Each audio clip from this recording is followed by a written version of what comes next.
Red Rock Study, interactive practice questions. Hooray! In this giant McKinsey Solved mock game simulation, we can finally move on to my interactive training session to get you fit for the Red Rock Study. As a quick reminder, in the Red Rock Study, you are the caretaker of Red Rock Island and need to manage its wildlife population or its biodiversity. So, it's time for a change. Maybe you need to manage bears.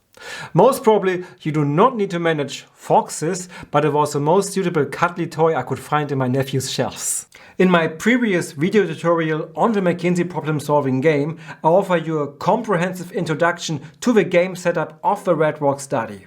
In this video, I want to take you through interactive practice questions offered by McKinsey itself to help you hone those analytical skills that you need to pass the Red Rock Study.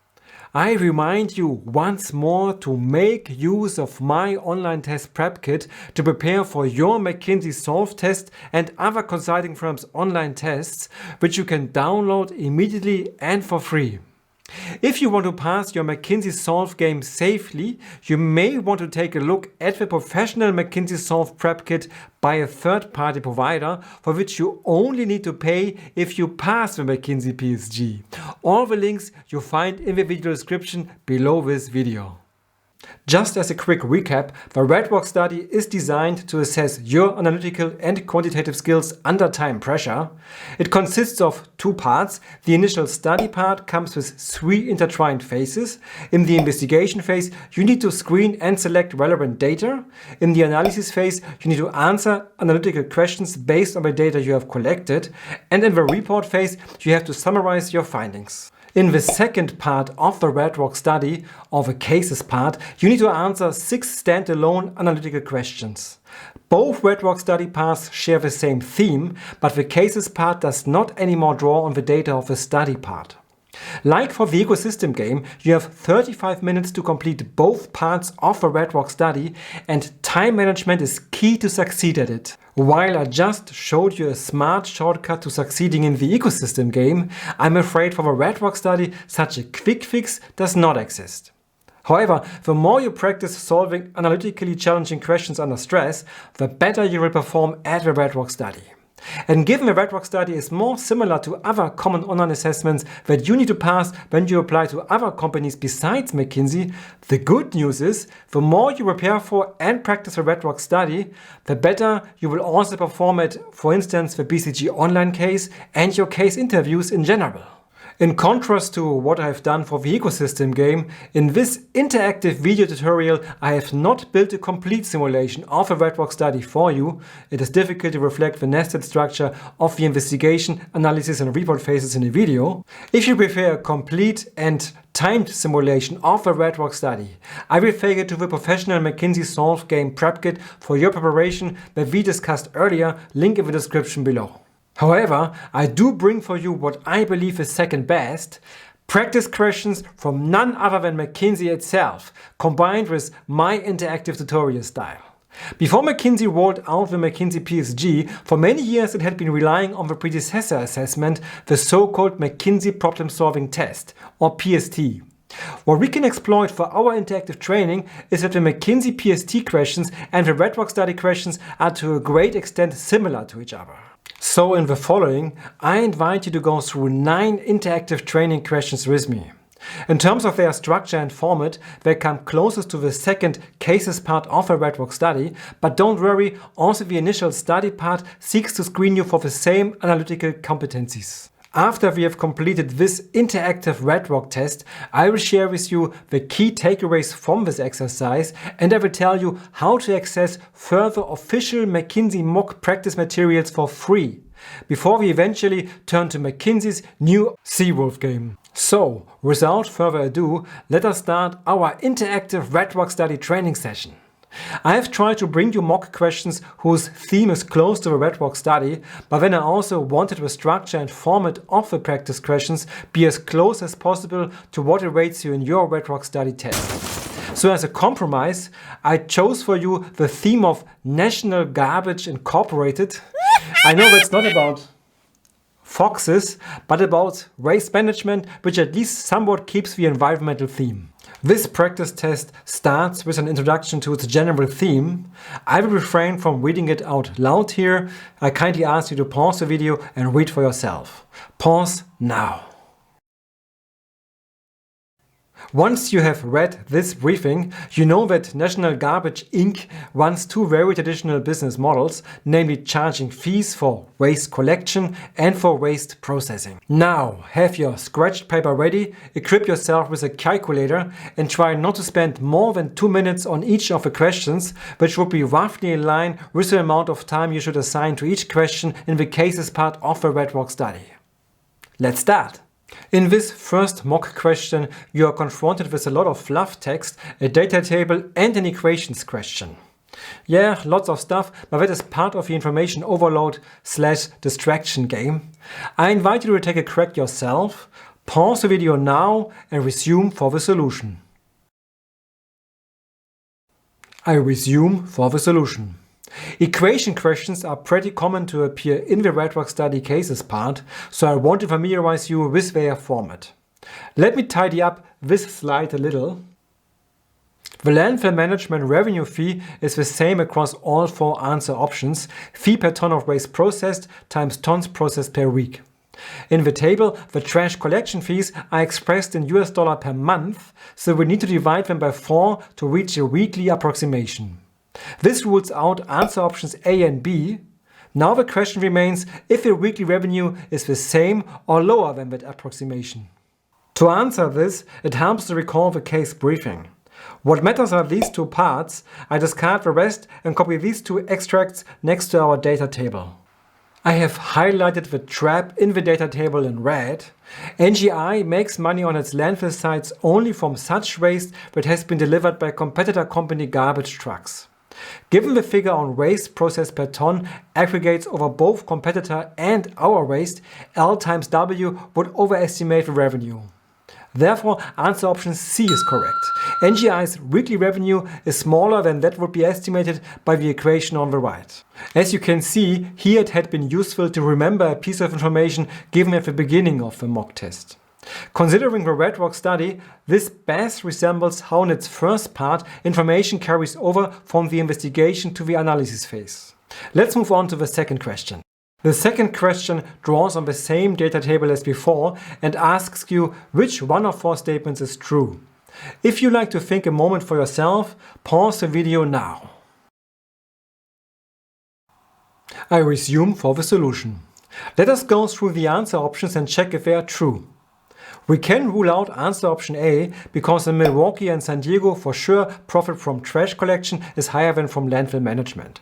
Furthermore, we know from a previous question that the profit from landfill management is overstated because it is estimated on the basis of total waste processed, not just competitor waste. When you check these numbers, note that landfill management revenue is given in weekly but profit in monthly terms. Ideally, you however do not run through the entire calculations that are present here. Already the Milwaukee comparison alone falsifies answer option A. Answer option B we can rule out faster, since we can quickly derive that San Diego actually drives in the highest revenue from trash collection, not the lowest one. On answer option C, we cannot make a statement. We cannot calculate the revenue from landfill management as long as we do not know the breakdown of NGI versus competitor waste processed. In regards to answer D, the wording is a bit weird. However, customer dollars spent means nothing else than revenue, so we can just compare the ratios of the profit margins and find that indeed landfill management brings in 2 to 6 times more profit than trash collection per dollar of revenue. Answer option D is correct. Such a truth statement question that you need to approach with a mix of calculations and logical reasoning is very common for the cases part of the Red Rock study. Next question. This third question is the last one that refers to the same data table. I give you one tip to limit your level of frustration. You need to remember the case briefing here, which I briefly show you again here if you like to briefly pause the video. 1, 2, 3. Now read the question and have a go at this question yourself if you like. Pause the video now. I resume for the solution. This question looks easy at first, but it is nasty. First, you need to make sure that you understand that you are not asked to find the single true answer, but the single false answer. When the McKinsey problem solving test was infamous for such trap questions, I hated them. The reasoning goes as follows. A and D could be true because it is possible that different staffing levels and fuel costs across the cities are not included in the trash collection pricing, hence they would hit profit margins. B could also be correct because price competition may vary across the cities. McKinsey wants you to rule out answer option C because the case briefing explicitly states that varying volumes are factored into the trash collection pricing. It is common that you need to identify one or more than one true or false statements during the cases part of the Red Rock study.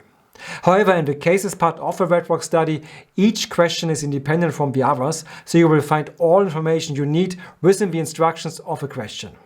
In this sense, this practice question comes closer to the Red Rock's initial study part, where you need to consider the information from the investigation phase to execute the tasks in the analysis and report phases. Question number 4. I suggest you have a go at it yourself, read the task and pause the video now.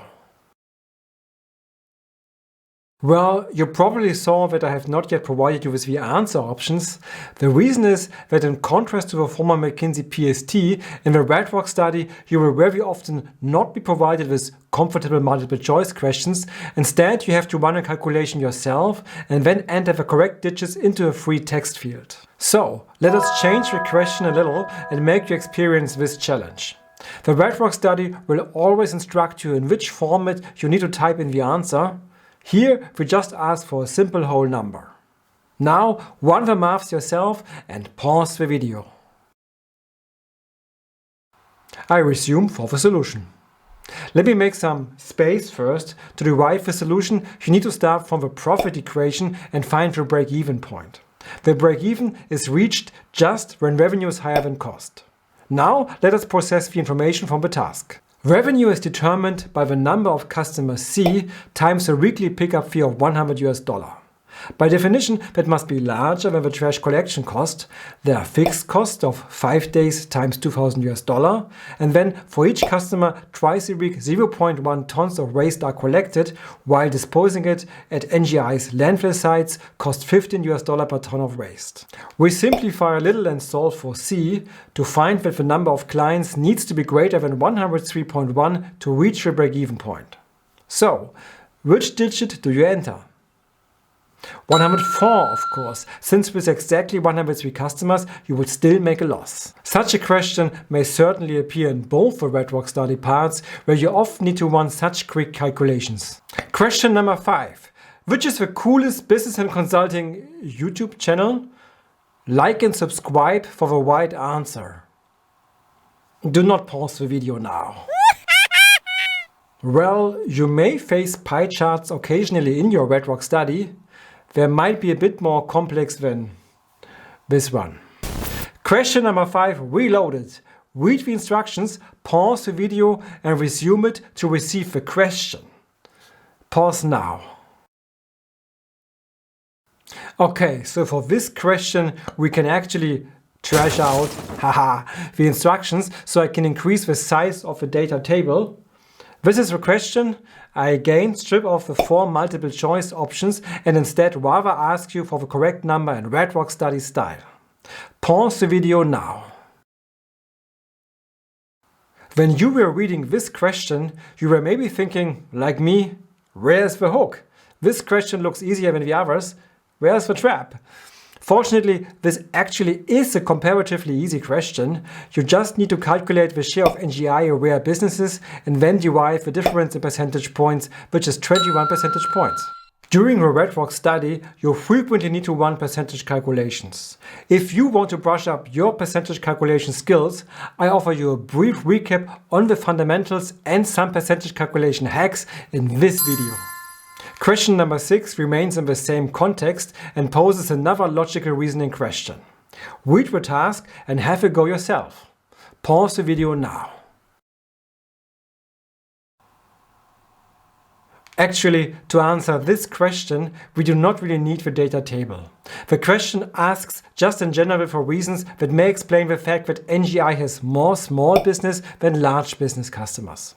Remember, here again we are asked for the one statement that cannot provide a suitable explanation for this phenomenon, which implies the others could all be true.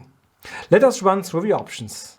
In regards to answer option A, of course, if there is a higher number of small customers than large customers, then it is totally normal we also have more small customers. If answer option B was true, namely that large business customers were more likely to be self-sufficient, this again would contribute to a smaller number of large business customers. Answer option C would allude to the fact that competition for winning over large business customers was tougher, making it more difficult for NGI to acquire them. Answer option D is false, because even if the share of waste management spending of larger businesses is smaller, in absolute amounts it may still exceed the waste management spending of small customers. Fine. Be aware that for my taste this was an easier logical reasoning question, and that in the Red Rock study you may often need to pick more than one true or false answer. I hope you enjoy the orangey color that I've chosen for the chart of question 7. I chose crazy orange just because in all its tests, McKinsey formats its charts in weird ways in which I would never appear in McKinsey client presentations.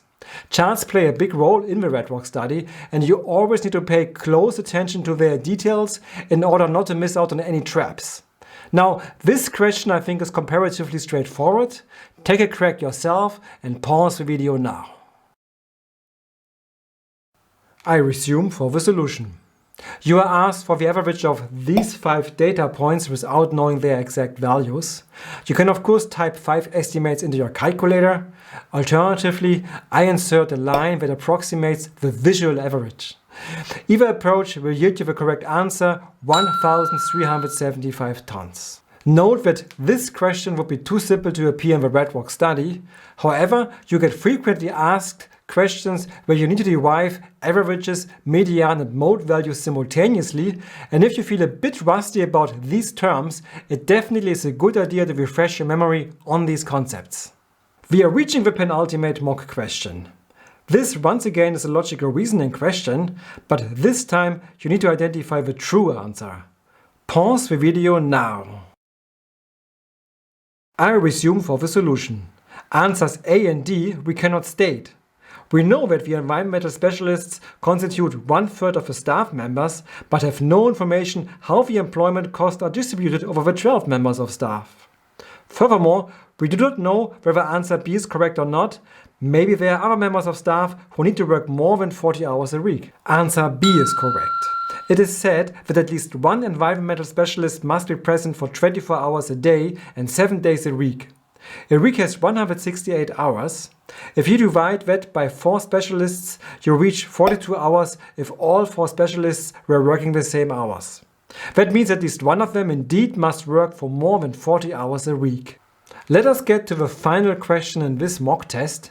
We actually need to bring back the chart to answer the question. Try for yourself and pause the video now. Based on the plot, we need to estimate total waste coming to Orlando's landfill from Monday to Friday.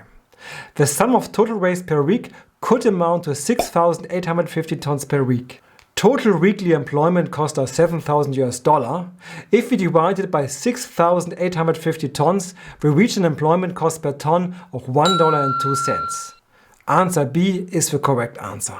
Red Rock study. Key takeaways for your training.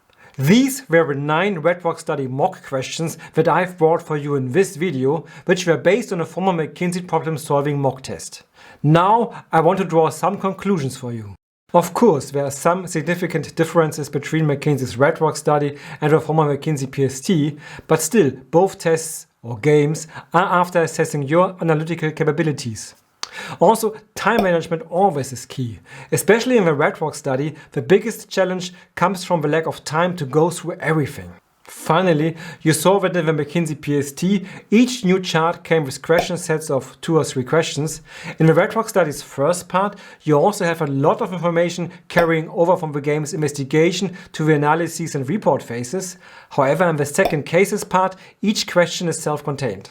Now I want to provide you with further information on the question types you will face in the Red Rock study cases part. Of course, you have to run arithmetic calculations of all kinds, quantities, profits, percentages and so on. We have seen these questions in the McKinsey PST practice questions too. We also have seen plenty of logical reasoning questions, which sometimes require calculations. Be aware that in the REDROC study, you often have to select more than one answer. The first question in our training session resembled an equation identification question type, like it also regularly appears in the REDROC study. We faced one question asking for a single mean value. Expect that in the REDROC study you will get asked for several mean, mode and median values simultaneously. Be aware that in the REDROC study you most probably will also have to run some probability calculations, which did not appear in our mock test. Also, sometimes you get asked which chart will be most suitable to visualize a certain fact or data series. And finally, there are questions where you need to set apart relevant from irrelevant information to address a certain question, which we have not seen here yet either. Importantly, the former McKinsey PSTs always came with exactly 4 multiple choice options, which, a small probability calculation, led to a 25% chance of you being right when selecting an answer at random. In a REDROC study, this is harder because you may either have more multiple choice options, more than one right answer, or just have to fill in 3 text fields. In any case, I hope you found taking this mock test useful to get a taste of what skills McKinsey is after. I had promised to inform you how to get your hands on further free practice materials. Back in the days, McKinsey issued a couple of paper-based McKinsey mock PSTs that you still can leverage and go through for practicing. For you, I have created my free consulting online test prep kit, in which I have compiled long lists of links to free online test practice materials. In my prep kit, which by now is more than 20 pages long, you also find the links to several of McKinsey's PST mock tests. You can download my consulting test prep kit immediately and for free, link in the description below this video. The good news is, the more you practice for the REDROC study, the better you will not only perform at the REDROC game, but also in other online assessments as well as your case interviews.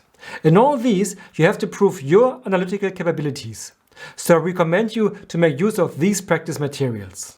If you are looking for further practice materials that closer or actually perfectly reflect the real McKinsey Solve game and REDROC study challenge and experience, then I invite you to check out the various dedicated REDROC study prep resources and simulations that have been built by the third-party provider.